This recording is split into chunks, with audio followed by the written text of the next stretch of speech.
Welcome, everybody, to Wisdom Wednesday. Today's topic, moving on when he is wrong for you. Who's been through that situation before? Come say hello. Let us know. Maybe you're with the guy. Maybe there's still this emotional attachment and you haven't yet moved on. Maybe they've passed and you're working out, how do I move forward? They weren't interested.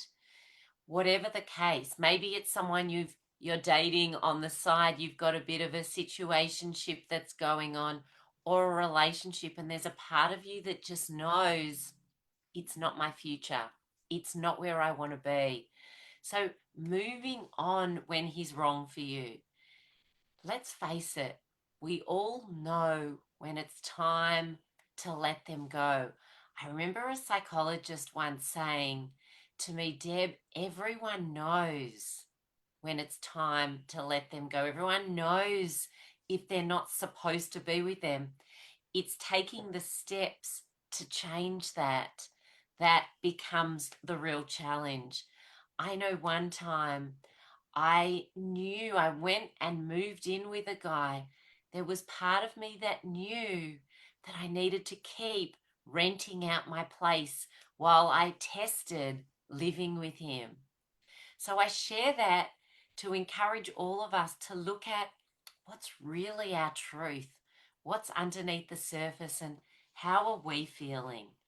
Is there someone to remove attachment from? So if this is you in any way, shape, or form, have a listen because I'm going to share some powerful strategies to help you release them from you. Because when we don't release it, there's always then that energetic tie, which either stops us moving forward, stops us leaving the house and putting ourselves out there, sometimes stops us energetically connecting with the type of person we're wanting to connect with.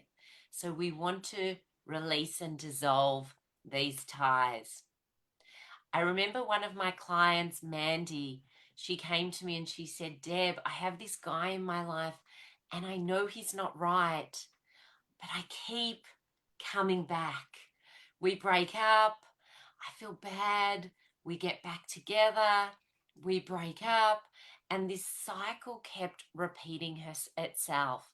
And I said to her, if you want to change this cycle, we've got to do something to break this. We've got to do something to change what's going on.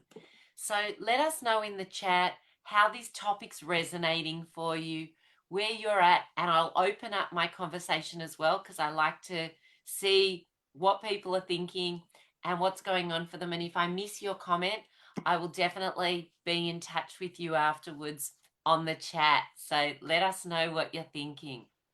All right, so how do we deal with this? What are the best ways to deal with this situation where there's either a physical or an emotional connection? Firstly, decide, what do I need to do for distance? Sometimes it's having a break. Maybe it's unfollowing someone. I've had a lot of clients who say to me, Deb, when I see the guy online, it's really tough. I've had a few of my clients tell me they've seen their ex-partners with someone. And of course it hurts if there's still that emotional connection. So unfollow, mute them if there's distance. Do whatever you need to do to help you with that time.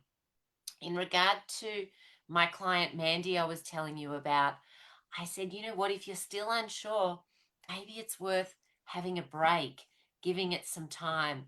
And as it turns out, she agreed and made this commitment to herself that whilst doing my Single to Soulmate program, she was going to have no contact with him.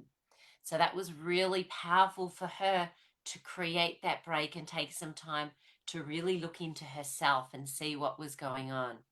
So unfollow, do whatever you need to do to help you have a break. Sometimes it's blocking that person from contacting you. Really check in with yourself. I'm really a believer in what's right for you. I don't like to tell my clients, absolutely do this, do that. Check in what feels right for you. But our first one today is working out, what do I need to do to create space? Second thing, write a letter to them that you never plan on sending. Write and write and write. And I don't want you to write with niceties. I want you to get all of it out. Put as many swear words in as you want. If you swear, if you don't, that's fine too. But get it out. Ugh, I'm angry with you because I'm pissed off, I'm frustrated, whatever's there for you. Get it out. I hate that I feel this. I dislike feeling this energy. Whatever it is, write it. I always say better out than in. And the more you get it out, the more you allow yourself to write down the words, the emotions, the more it helps our bodies and minds to process what's there. So get it all out. And if as you're writing, you think to yourself, oh, no, I won't write that, that's a bit too harsh, I encourage you to write it. Write all of it, even the things that feel really embarrassing, all the things that feel particularly uncomfortable. Get it all out. Put it all on that paper. And once you've got it all out, actually, I'll just say keep writing till you feel like there's nothing else left to get out. You're like, yep, that's it. I've got it. Or if there's so much, come back for a part 2 later. And once you've done it, tear it up. Get rid of it. Throw it out. And at the same time, you're releasing physically and you're also emotionally letting yourself release from what you've written and what you've got out. So, a really useful, powerful way to release the energy and the emotion for this particular person. And the third thing that I want to share is reconnect with what has you feel alive. Reconnect with what has you feel good. So often, when we're holding on to someone or something, or there's angst in our system, we can forget to focus on what it is that lights us up, what it is that feels good. So, my question to you is, what lights you up? What makes you happy when you do it? An example for me, and a lot of people know this, is salsa dancing. When I hear salsa music, my whole body literally moves. My hips right now are moving on the chair. I literally shift energies and feel really great. So put on the music for 2 minutes. Go for a walk. Do whatever it is for you that helps you shift your energy and get into a more positive, more happy place as well. Because from that place, you'll feel better. And at the same time, you're releasing what's there through writing the letter, and you've removed him from your focus and attention. So do these things and they'll really help you let him go and move forward. Because let's face it, all of us deserve to be in a place where we let go of the stuff that's not serving us. We connect with who we are, and who knows, from that space, you might attract a beautiful person.